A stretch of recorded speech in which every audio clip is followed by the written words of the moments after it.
Hey guys, Warmind Minis here, and we're going to be doing something a little different today.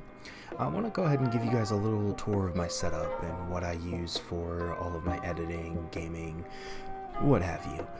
This is my whole rig here. I've got two different monitors. I've got 144 Hz and a 60 Hz one.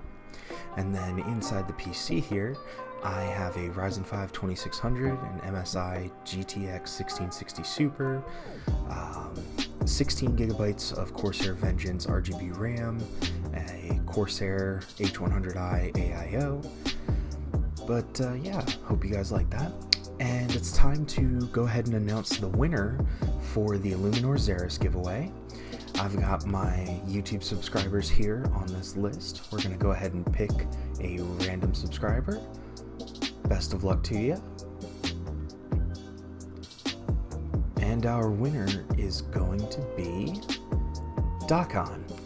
Dakon, congrats. Thank you for participating, all of you. I am planning on doing more giveaways in the future, but Dakon, definitely be sure to check your inbox. I'm going to be messaging you details, and we'll get all of this worked out. Well, I hope you guys liked all this, and I want to thank you guys for being subscribers.